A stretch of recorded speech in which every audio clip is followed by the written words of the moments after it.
அனைவருக்குமே வணக்கம். சற்று முன் கிடைத்திருக்கக்கூடிய ஒரு மிக மிக முக்கியமான செய்தி ஒன்று வெளியாகியுள்ளது.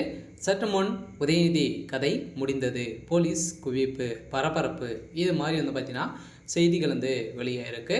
ஸோ ஏற்கனவே அனைவருக்குமே தெரியும், தமிழகத்தில் முதல் முறையாக டாஸ்மாக் கூடிய நிறுவனத்தில் நடந்த ரைட்டின் அடிப்படையில் இதில் பார்த்தீங்கன்னா செந்தில் பாலாஜி அதேமாதிரி திமுக சேர்ந்த முக்கிய புள்ளிகள்லாம் பார்த்தீங்கன்னா வசமாக சிக்கியிருந்தாங்க. குறைந்தபட்சம் 1000 கோடிக்கு மேலே மெகா ஊழல் நடந்திருக்கு அப்படின்றத நிரூபணம் பண்ணி அமலாக்கத்துறை பார்த்தீங்கன்னா அதிரடியாக வழக்குப்பதிவு செஞ்சுருந்தாங்க. இந்த வழக்குப்பதிவின் அடிப்படையில் இப்போ அதிரடியாக மீண்டும் 2வது முறையாக நடந்த ரைட்டின் அடிப்படையில் இதில் பார்த்தீங்கன்னா டாஸ்மாக் நிறுவனத்தில் மேலாளராக இருந்த விசாகன் அவர்களும் அதேமாதிரி உதயநிதியுடைய நண்பர்கள் அனைவருமே பார்த்தீங்கன்னா இந்த வழக்கில் வசமாக சிக்கியிருந்தாங்க, கைது செய்யப்பட்டு இருந்தாங்க. இந்த நிலையில் தான் இப்போ அதிரடியாக உதயநிதியுடைய நண்பர்கள் கொடுத்த வாக்குமூலத்தின் அடிப்படையில் இப்போ அதிரடியாக உதயநிதி உடைய கதை ஒட்டுமொத்தமாக முடிய போகுது.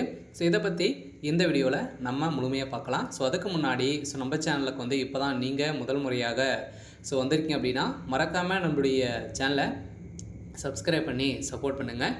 வாங்க வீடியோக்குள்ளே போகலாம்.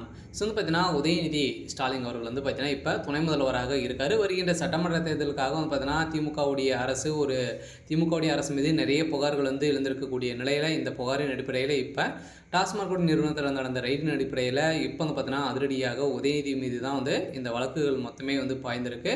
அவருடைய நண்பர்கள் கொடுத்த வாக்குமூலத்தின் அடிப்படையில் அந்த 1000 கோடி பார்த்தீங்கன்னா உதயநிதி கிட்ட தான் போயிருக்கு அப்படின்ற மாதிரி அவர்கள் கொடுத்த வாக்குமூலத்தின் அடிப்படையில் தகுந்த எவிடன்ஸும் சிக்கியிருக்கு. பார்த்தீங்கன்னா முதல்ல ஸ்டாலினுடைய கதை முடிய போகுது. பார்த்தீங்கன்னா திடீர்னு ஜனாதிபதி இந்த செய்தி போக இப்போ அதிரடியாக ஜனாதிபதி அவர்களுக்கும் இதில் பார்த்தீங்கன்னா உத்தரவின் அடிப்படையில் திமுகவுடைய கதை ஒட்டுமொத்தமாக முடிய போகுது. இருந்தாலும் இதில் உதயநிதியுடைய வீட்டில் காலையிலேருந்து பார்த்தீங்கன்னா ரைடுகள் நடந்துகிட்டு இருக்குது. அவருடைய வீட்டில் அதிரடியாக ரைடு சோதனை நடைபெற்ற ஒரு நிலையில் பார்த்தீங்கன்னா அதிரடியாக அங்கு எக்கச்சக்கமான பணங்கள் பார்த்தீங்கன்னா சிக்கியிருக்கு. இதன் அடிப்படையில் தான் திமுகவுடைய அரசு மீது நிறைய புகார்கள் எழுந்திருக்கு. இந்த புகாரின் அடிப்படையில் தான் இப்போ உதயநிதியுடைய வீட்டில் அதே மாதிரி தொடர்ந்து அடுத்தடுத்த திமுக சார்ந்த முக்கிய புள்ளிகளோட வீட்டில் அனைவருடைய வீட்டிலுமே ரைடுகள் நடக்க போகுது அப்படின்றத தான் இப்போ ஒரு தகவல் வெளியாக இருக்குது. ஒரு கட்சி பார்த்தீங்கன்னா திமுகவுடைய ஆட்சி கலைக்கப்படுமா அப்படின்ற மாதிரி ஒரு எதிர்பார்ப்பும் பார்த்தீங்கன்னா ஒரு செய்தியும் பரபரப்பாகவே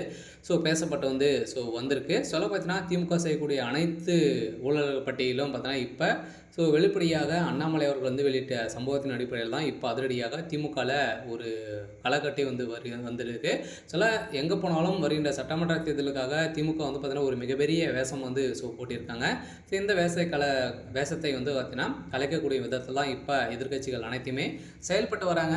இருந்தாலுமே என்ன நடக்க போகுது அப்படின்றத வெயிட் பண்ணி பார்க்கலாம். இது மாதிரி செய்திகளை தெரிஞ்சுக்கணும்.